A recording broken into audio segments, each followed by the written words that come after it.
Hello welcome friends. ఈ వీడియోలో వచ్చేసి అడ్వాన్స్ రూలింగ్ అండర్ జిఎస్టీ చాప్టర్కి సంబంధించి all study material MTPs RTPs and past exam క్వశ్చన్స్ని చూద్దాము. So which are the questions for which advance ruling can be sought. So advance రూలింగ్లో ఏ క్వశ్చన్స్ని సార్ట్ చేస్తారు అంటే, first of all advance ruling can be sought for the following questions. ఏమని క్వశ్చన్స్ని చేస్తారు? మనం ఏమన్నా మనకు ప్రాబ్లం ఉందనుకొని మనం అడ్వాన్సింగ్ రూలింగ్ దగ్గర వెళ్తే అడ్వాన్సింగ్ రూల్ వాళ్ళు మనకి సొల్యూషన్ని ప్రొవైడ్ చేస్తారు. ఆ సొల్యూషన్స్కి సంబంధించి ఏ ప్రాబ్లం దగ్గర మనం పోవచ్చు, ఏ సొల్యూషన్స్ని మనకి ప్రొవైడ్ చేస్తారు అంటే, ఫస్ట్ వచ్చేసి classification of any goods or services or both. So sir అని ఈ గూడ్స్ని ఏ దానిలో క్లాసిఫై చేయాలి, ఈ సర్వీస్ని ఏ దానిలో క్లాసిఫై చేయాలని మీకు ప్రాబ్లం ఉంది, ఏ డౌట్ ఉంటే మీరు అడ్వాన్స్ రూలింగ్కి అప్లై చేసుకుంటే అడ్వాన్సింగ్ రూలింగ్ వాళ్ళు మీకు ఆన్సర్ని ప్రొవైడ్ చేస్తారు. First classification of any goods or services or both. Next applicability of notification issued under provisions of GST act. So ఒక నోటిఫికేషన్ అనేది రెస్పెక్టివ్ పర్సన్కి అప్లికబుల్ అవుతుందా, అప్లికబుల్ కాదా, మీ పైన డౌట్ ఉన్నప్పుడు దీనికి పోవచ్చు. అండ్ ఫర్ ఎగ్జాంపుల్ ఇప్పుడు ప్యాకేజీకి సంబంధించి డౌట్స్ వచ్చినాయి, ఆ ప్యాకేజీకి సంబంధించి డౌట్స్ ఉన్నప్పుడు నోటిఫికేషన్కి సంబంధించి అప్లికబిలిటీ అవుతుందా కాదా, 50 kgs మాది అబోవ్ ఉంది, 49.5 kgs మాకు ఉంది, మేము అప్లికబిలిటీలోకి వస్తామా రాదా, అట్లా డౌట్స్ ఉన్నప్పుడు వీళ్ళ దగ్గర వెళ్ళొచ్చు. ఫస్ట్ క్వశ్చన్ వచ్చి క్లాసిఫికేషన్, నెక్స్ట్ అప్లికబిలిటీ ఆఫ్ ఏదైనా నోటిఫికేషన్కి సంబంధించి, next determination of time and value of supply of goods or services. So మీరు టైమ్ ఆఫ్ సప్లైని డిటర్మైన్ చేయలేకపోతున్నా, వాల్యూ ఆఫ్ సప్లైని మీరు డిటర్మైన్ చేయలేకున్నా, రిలేటింగ్ టు గూడ్స్ కానీ రిలేటింగ్ టు సర్వీసెస్ కానీ ఆర్ బోత్ కానీ. సో డిటర్మినేషన్ మీరు చేయలేనప్పుడు అడ్వాన్స్ రూలింగ్ దగ్గర వెళ్తే అడ్వాన్స్ రూలింగ్ వాళ్ళు మీకు ప్రొవైడ్ చేస్తారు. So first classification of any goods or applicability of any notification and determination of time and value of supply. Next admissibility of income tax credit of tax paid or deemed to have been paid. So ఏదైనా input tax credit ఏమైనా pay చేసినా, tax pay చేసినా or deemed to have been pay చేసినా దాన్ని admissibility చేయడానికి, అంటే input tax credit నీకు వస్తుందా రాదా, ఆర్ డీమ్డ్ పేమెంట్ ఏమైనా ఉంటే అది అడ్మిసిబుల్ అవుతుందా లేదా ఆ కేసెస్లో. Next determination of the liability to pay tax on any goods or services under the act. So ఏదైనా లయబిలిటీ వచ్చింది అనుకోండి ట్యాక్స్ పే చేయడానికి, to pay tax, liability to pay tax on any goods or services under the act determination చేయడానికి, or whether the application is required to be registered under the act. So ఎవరైనా applicant registration తీసుకోవాలి అనుకుంటున్నాడు, so person registration తీసుకుంటున్నా, ఆ person registration తీసుకోవాలా తీసుకోకూడదా, మీ turn over అనేది 20 lakhs exceed అయింది, ఈ స్టేట్కి ఎంత టర్న్ ఓవర్ ఉందనేది మీకు డౌట్ ఉంది, అట్లాంటప్పుడు అడ్వాన్స్ రూలింగ్కి అప్లై చేసుకుంటే అడ్వాన్స్ రూలింగ్ ప్రొవైడ్ చేస్తారు. సో వెదర్ రిజిస్ట్రేషన్ అప్లికబుల్ అవుతుంది అప్లికబుల్ కాదా. Next whether any particular things done by the applicant with respect to any goods or any services amounting to result in supply of goods or services within the meaning of that term. ఆ కేసెస్లో టోటల్గా advance ruling ఏమేమి sort చేస్తుంది క్వశ్చన్స్కి, first classification of గూడ్స్కి సంబంధించి, next applicability of నోటిఫికేషన్కి సంబంధించి, determination of time and value determinate చేయడానికి, ఆ ఇన్పుట్ ట్యాక్స్ క్రెడిట్ని అడ్మిసిబుల్ చేయడానికి, లయబిలిటీని డిటర్మైన్ చేయడానికి, అప్లికెంట్ వచ్చేసి రిజిస్టర్ కావాలన్నా రిజిస్టర్ కాకూడదు అనుకున్నప్పటికీ, అండ్ అప్లికేషన్ వచ్చేసి రిజిస్టర్డ్ అండర్ ద యాక్ట్ ఏమైనా ఉన్నప్పుడు, అండ్ ఏమైనా particular things related to goods or సర్వీసెస్కి అవి సప్లై అవుతాయి కావు అని చెప్పినప్పుడు. Next what are the objective of having mechanism of advance ruling. First of all ఈ అడ్వాన్స్ రూలింగ్ రావడానికి గల మెయిన్ అబ్జెక్టివ్ ఏమి అంటే, to the broad objective for setting up such an authority is to provide certainty in the tax liability in advance in relation to activity being undertaken or proposed to be undertaken of the applicant. So ఏమన్నా ట్రాన్సాక్షన్ని తీసుకునే ముందర or propose to be taken, అట్లాంటి కేసెస్లో tax లయబిలిటీని ముందుగానే తెలుసుకోవడం కోసం, in అడ్వాన్స్గా తెలుసుకోవడం కోసం ఈ అథారిటీని తీసుకుని వచ్చినారు. Helps tax payer in financial planning and making new investments. So tax పేయర్కి ఫైనాన్షియల్ ప్లానింగ్ని ప్రొవైడ్ చేయడానికి, ఆర్ ఇన్వెస్ట్మెంట్ని మేకింగ్ చేసుకోవడానికి, న్యూ ఇన్వెస్ట్మెంట్ ఎట్లా చేసుకోవాలి ఎట్లా చేసుకోకూడదని చెప్పడానికి. సో ఫస్ట్ వచ్చేసి సర్టనిటీ ప్రొవైడ్ చేయడానికి ట్యాక్స్ లయబిలిటీకి అండ్ ఫైనాన్షియల్ ప్లానింగ్ ప్రొవైడ్ చేయడానికి, అండ్ థర్డ్ వచ్చేసి attract foreign direct investment FDI, foreign direct ఇన్వెస్ట్మెంట్ని అట్రాక్ట్ చేయడానికి, అండ్ లిటిగేషన్స్ని రెడ్యూస్ చేయడానికి, and pronounce ruling expectedly in transparent and in expensive మేనర్లో. So ట్రాన్స్పరెంట్గా ఉండాలి అండ్ ఎక్స్పెన్సెస్ ఎక్కువ కాకుండా రూలింగ్స్ని ప్రొనౌన్స్ చేయడానికి. సో మొత్తం అడ్వాన్స్ రూలింగ్ ఎందుకోసం తీసుకొచ్చినాము, ఫస్ట్ వచ్చేసి వాళ్ళని ప్రాపర్ ట్యాక్స్ లయబిలిటీని కనుక్కోవడానికి, అంటే ముందుగానే కనుక్కోవడానికి, అంటే ఇంట్రెస్ట్ ఏం లాస్ కాకుండా ఉండడానికి. నెక్స్ట్ ఫైనాన్షియల్ ప్లానింగ్ అండ్ ఇన్వెస్ట్మెంట్ని ప్రాపర్గా చేయడానికి ట్యాక్స్ పేయర్కి, ఫారిన్ డైరెక్ట్ ఇన్వెస్ట్మెంట్ని అట్రాక్ట్ చేయడానికి, లిటిగేషన్ని తగ్గడానికి, రూలింగ్స్ ఏమైనా ఉంటే వాటిని ట్రాన్స్పరెంట్గా అండ్ ఇన్ఎక్స్పెన్సివ్ మేనర్లో ప్రొనౌన్స్ చేయడానికి. Next to whom will be the advance ruling will be applicable. So advance ruling అనేది ఎవరికి అప్లికబుల్ అవుతుంది? The advance ruling are given in personam and not in rem. So person వైజ్గా అవుతుంది ఈ not in rem that he's not to the old world and therefore ruling cannot apply to other similar cases. So ఒక పర్సన్కి apply అయింది నాకు same అదే cases అవుతుంది అన్నప్పుడు అట్లా సిమిలర్ కేసెస్కి అప్లికబుల్ అయితే సిమిలర్ కేసెస్కి కాదు, ఆ పర్సన్కి అప్లికబుల్ అయితే ఆ పర్సన్ వరకు మాత్రమే, హరికి అప్లికబుల్ అయితే హరికి మాత్రమే, బాబుకి అప్లికబుల్ కాదు. బాబుకి కావాలనుకుంటే మళ్ళీ బాబు అప్లై చేసుకోవాలి. ఆర్ ఎం అనే పర్సన్ ఉందనుకోండి, ఆ ఎంకి అప్లికబుల్ కావాలంటే ఎం అనే పర్సనే అప్లై చేసుకోవాలి. ఎవరైతే అప్లికేషన్ చేసుకుంటారో వాళ్ళకి ఏవైతే రూల్స్ ఇచ్చింటారో ఆర్డర్ ఇచ్చింటారో వాళ్ళకి వరకు మాత్రమే ఇది అప్లికబిలిటీలోకి వస్తుంది. So personam and not rem and that he's not the old world and therefore ruling cannot apply to other similar cases. Section 103 provide that an advance ruling pronounced by AAR or AR advance ruling authority వాళ్ళు authority for advance ruling కానీ advance ruling for other authority shall be binding only on the applicant who sought it in respect of any matter referred in section 97(2) and on the judicial tax authority on the applicant. So this is clear means that advance ruling is not applicable to similar place taxable person in the state. It is only limited to the person who has applied the advance ruling. So ఎవరైతే apply చేసుకున్నారో చేసుకున్న వాడు ఆ person advance ruling ఎవరికైతే ఇచ్చిందో ఆ వాటికి మాత్రమే అప్లికబుల్ అవుతుంది. అండ్ సిమిలర్ పర్సన్స్ సేమ్ వాళ్ళ దగ్గర నేను తీసుకున్నా మీరు బైండింగ్ కావాలంటే వాళ్ళేమి బైండింగ్ కారు. Next what is the time period for applicability of advance ruling. Advance ruling period ఏముంటుంది అంటే the law does not provide a fixed time. So law అనేది ఫిక్స్డ్ టైం అనేది ఏం ప్రొవైడ్ చేయలేదు ఈ అడ్వాన్స్ రూలింగ్కి అప్లికబిలిటీకి for which ruling shall apply instead of section 103(2). It is provided that advance ruling shall be binding till the period when law, fact or circumstances supporting the original advance ruling has changed. So లాలో fixed time అనేది ఏం provide చేయలేదు. 103 ప్రకారం advance ruling అనేది binding till the period when law, fact, circumstances supporting the original advance ruling have changed. So original ruling advance అనేది change అయ్యేంత వరకు ఇది అప్లికబిలిటీలోకి వస్తుంది.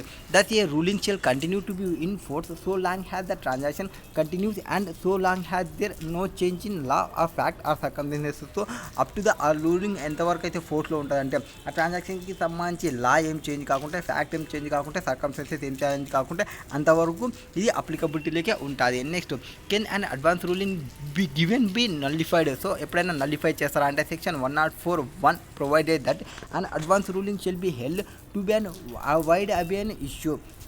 Wide habeas issue means first నుంచే వైడ్ చేయొచ్చు కొన్ని కేసెస్లో. If the AAR find that the advance ruling was obtained by the applicant by fraud or suppression of material fact or misrepresentation of fact. So ఎవరైనా applicant వచ్చేసి ఫ్రాడ్గా తీసుకున్నా or material ఫ్యాక్ట్ని suppression చేసి తీసుకున్నా ఆర్ ఫ్యాక్ట్ని మిస్రిప్రజెంటేషన్ చేసి provide చేసిన అట్లాంటి కేసెస్లో అడ్వాన్స్ రూలింగ్ ఏదైతే అప్డేట్ చేసుకుంటారో దాన్ని వైడ్ ఆఫ్ ఇష్యూగా ప్రొవైడ్ చేయొచ్చు.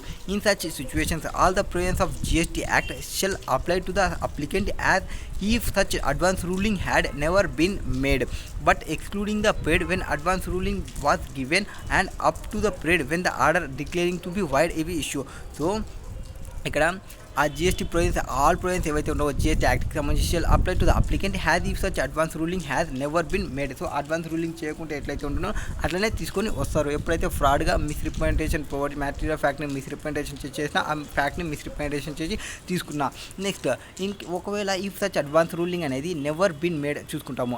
But excluding the period when advance ruling was given and up to the period when order declaring it void B issue and order declaring advance ruling to be void can be passed only after hearing the applicant. So అప్లికెంట్కి ఒక ఆపర్చునిటీని provide చేసి వాని యొక్క hearing మొత్తం విన్న తర్వాతనే wide of the issue చేయడం వైడ్ చేయడం చేస్తాము. అంతేకాని డైరెక్ట్ వేరే వాళ్ళు ఎవరో చెప్పినా అని ఆ ఇన్ఫర్మేషన్ని తీసుకొని నువ్వు ఫ్రాడ్ చేసినావు అందుకే అప్లికబుల్ కాదని చెప్పడానికి లేదు.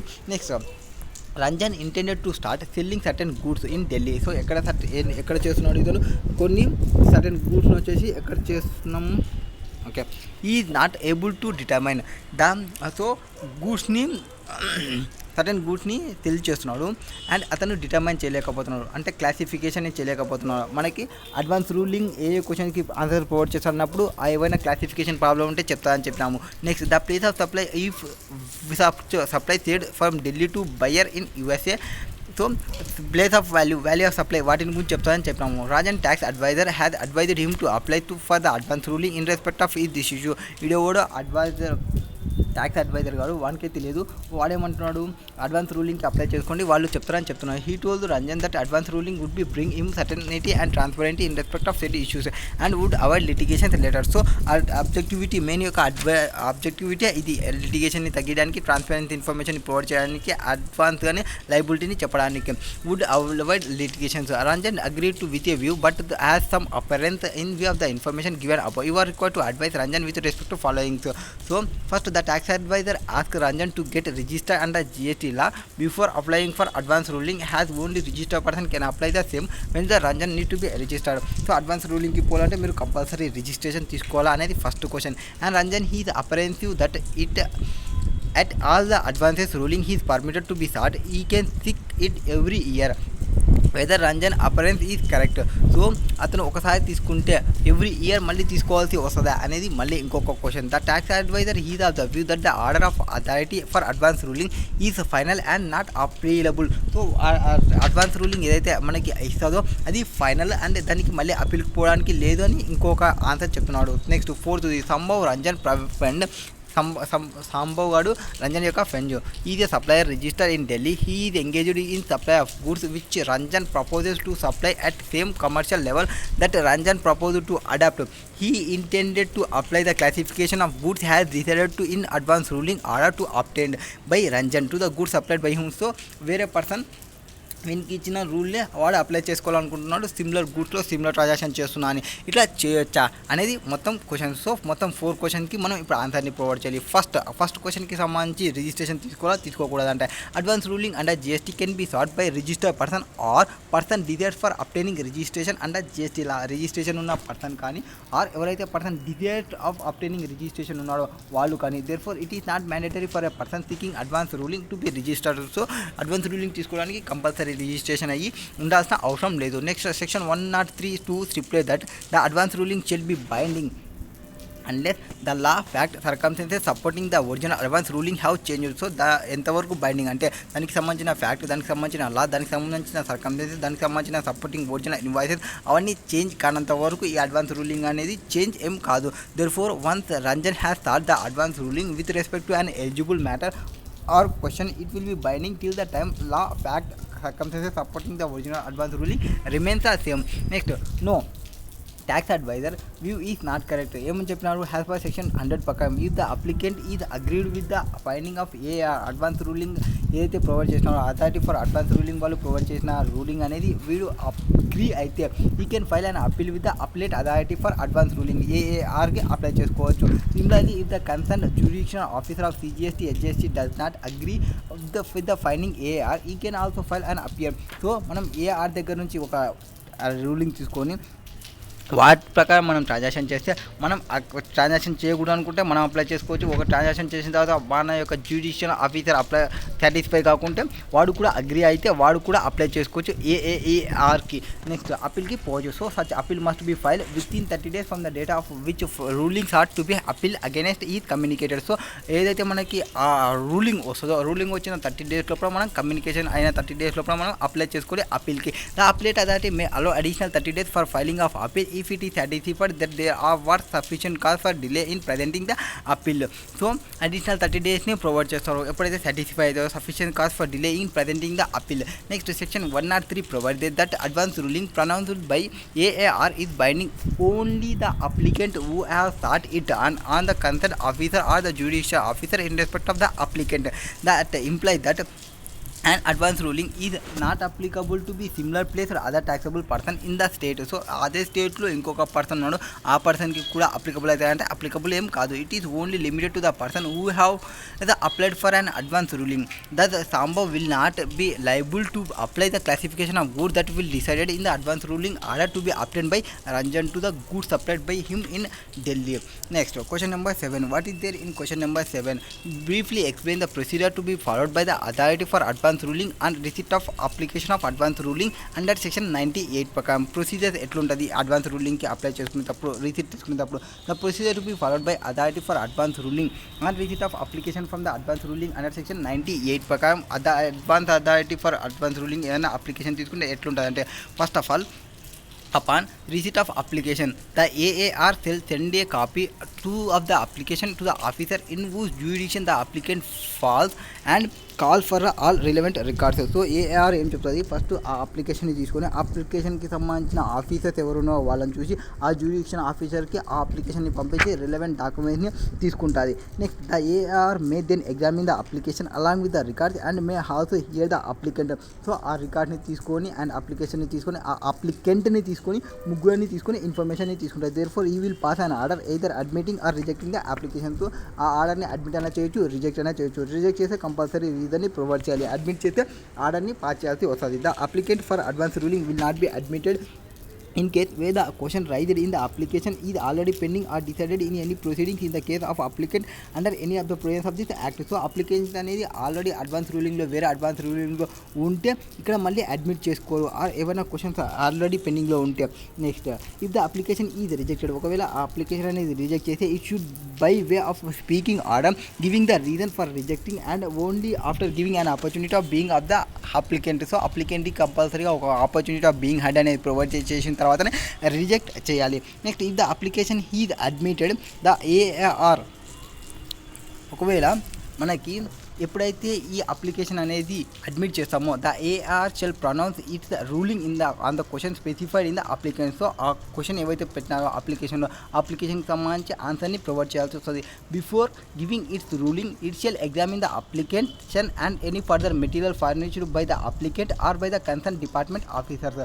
Next before giving the ruling, compulsory ruling ఇచ్చే ముందర AR must hear the applicant or his authorised representative has well as the jurisdiction officer of CGST and HGST. So ruling ఇచ్చే ముందర కంపల్సరీ ఏఆర్ దాని యొక్క applicant and authorise representatives ఎవరైతే ఉన్నారో jurisdiction ఆఫీసర్కి సంబంధించి సిజిఎస్టీ ఆర్ హెచ్జిఎస్టీ వాళ్ళందరినీ వాళ్ళ యొక్క హియర్స్ని ఇంప్లిమెంట్ చేయాలి. హియర్స్ని అంటే వాళ్ళ యొక్క మాటని వినాలి. If there is a difference of opinions between the two members of ఏఆర్లో ఉన్న టూ మెంబర్స్ అనే వాళ్ళ యొక్క ఒపీనియన్ అనేది డిఫరెంట్ ఉంటే they will refer point or points on which they differ to the applicant authority for hearing the issues. So వాళ్ళు ఏం చేస్తారు, ఆ పాయింట్ని వేరే వాళ్ళకి పంపిస్తారు, మిడిల్ పర్సన్కి. The authority shall pronounce its advance ruling in writing within 90 days from the date of receipt of application. So ఎప్పుడైతే అప్లికేషన్ రిసీవ్ చేసుకుంటారో అప్లికేషన్ రిసీవ్ చేసుకున్నాక విత్ ఇన్ 90 days లోపల ప్రొనౌన్స్ చేయాలి, అంటే రూల్ని ప్రొవైడ్ చేయాలి. A copy of advance ruling duly signed by members and certified in the prescribed manner shall be send to the applicant the concern officer and judicial officer. Once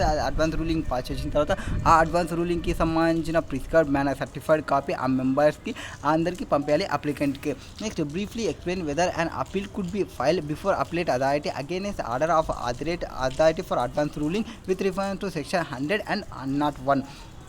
so appeal could be file before the appellate authority against the order authority for. So మనం అప్పీల్కి పోవాలనుకుంటే దాని ముందర పోవాలంటే as the concern officer or judicial officer ఆ applicant ఎవరైతే agree అవుతారో by way of advance ruling ఏదైతే ప్రొవైడ్ చేసిందో దాన్ని అప్పీల్కి పోవాలనుకుంటే may appeal to the appellate authority for advance ruling within 30 days లోపల. అండ్ ఆ 30 days అనేది మనకి ఎక్స్టెన్షబుల్ ఉంది అనదర్ 30 days లోపల from the date on which ruling is communicated to him in the prescribed form and manner. Next the authority for advance ruling must pass an order confirming or modifying the rule appeal against within 90 days లోపల. So వీడు ఒక 90 days time తీసుకొని ఆ 90 days లోపల దాన్ని modify చేయడమా are దాన్ని revise చేయడమా ఆర్ దాన్ని కన్ఫర్మింగ్ చేయడమా ఇంకోటి ఏం చేయాలనుకుంటే అది చేయొచ్చు. And the appeal after hearing the parties of the appeal. Next if the members of AR differ if any point refer to in appeal it shall be deemed to that no advance ruling can be issued in respect of the question under appeal. A copy of advance ruling pronounce by AR ఈ send అప్లికెంట్కి concern ఆఫీసర్కి judicial ఆఫీసర్కి and to అథారిటీకి send చేస్తారు. Next, discuss briefly provisions of CGST Act 2017 regarding questions of for which advance ruling can be sought. So advance ruling ఏవేవి తీసుకుంటాం అనేది అది ఫస్ట్ క్వశ్చన్లోనే మనం చెప్పినాము. ఏవి classification of any goods or services of both section 97(2) deal చేస్తుంది. Classification చేయడానికి గూడ్స్ని అవి రానప్పుడు or applicability of notification issued under the CGST act, determination of time and value of supply of goods or services and admissibility of input tax క్రెడిట్ని admit చేయాలా వద్దా అనే దానికి సంబంధించి determination of liability to pay tax on any goods services or both whether the applicant is required to be registration తీసుకోవాలా తీసుకోకూడదా అనే కేసులో ఏమైనా పర్టికులర్ యాక్టివిటీకి సంబంధించి అవి supply of goods or services వచ్చి రిలేటెడ్ ఉంటే వాటికి సంబంధించి క్వశ్చన్స్కి ఆన్సర్స్ని ప్రొవైడ్ చేయడానికి అడ్వాన్స్ రూలింగ్ అనేది ఉంది. నెక్స్ట్ ఈ క్వశ్చన్ సేమ్ క్వశ్చన్ ఇది. So so last question answer direct ఆన్సర్కి వచ్చేసేయండి. అది అడ్వైజర్స్కి ఒక 4 క్వశ్చన్స్ ఇచ్చిన క్వశ్చన్ అనమాట. Advance ruling under the GST can be sought by the registered person అన్న తీసుకోవచ్చు, or person desires అప్లైనింగ్ registration under the GST law. So ఆ పైన ఆల్రెడీ క్వశ్చన్స్ ఏవైతే చేయడం దానికి సంబంధించిన సేమ్ అట్లాంటిదే. సో రిజిస్టర్డ్ పర్సన్ అనే కంపల్సరీ మ్యాండేటరీగా రిజిస్ట్రేషన్ ఏం తీసుకోవాల్సిన అవసరం లేదు. అండ్ సెక్షన్ 97(2) ప్రకారం CGST 2017 stipulates that questions are matters in which advance ruling can be sought. It provides that advance ruling can be sought for determining whether any particular things done by the applicant with respect to any goods or services or both amount are to result in supply of goods or services within meaning of the terms as well as classification of any goods or services. So classification of goods की సంబంధించి అది provide చేస్తుంది. Therefore Chandra can seek advance ruling for determining whether supply of goods by him amount to supply of goods under GST law as well as for determining the classification of goods. So determine supply గురించి and classification గురించి answers provide చేస్తుంది. So apply చేసుకోవచ్చు Chandra. Okay, as per definition of advance ruling under section 95A of the CGST act 2017 advance ruling decision ఏదైతే provide చేస్తుందో అథారిటీకి to the అప్లికెంట్కి అక్కడ on matter కానీ ఆ question specified in section 97(2) of the said act in relation to supply of goods or services both been undertaken or proposed to be undertaken by the applicant. ఈ advance ruling sought not only for the activities or transactions proposed to be undertaken but also activities are already undertaken by the applicant. So వాటిని కూడా తీసుకుంటారు. Hence in the given case Chandra can seek the advance ruling in relation to supply of goods being already undertaken by him. ఒకవేళ already తీసుకున్నప్పటికీ మళ్ళీ తీసుకోవాలనుకుంటే తీసుకోవచ్చు ఏమైనా changes ఉంటాయి. Next no Chandra view is not correct. As per section 98(6) of CGST act 2017 the authority for advance ruling shall pronounce its ruling in రైటింగ్లో ఇవ్వాలి within 90 days from the date of receipt of application. So application పెట్టుకున్నాక with in 90 days లోపల అది ఆన్సర్ని provide చేస్తుంది. అది advance రూలింగ్కి సంబంధించిన all study material MTPs RTPs past exam questions.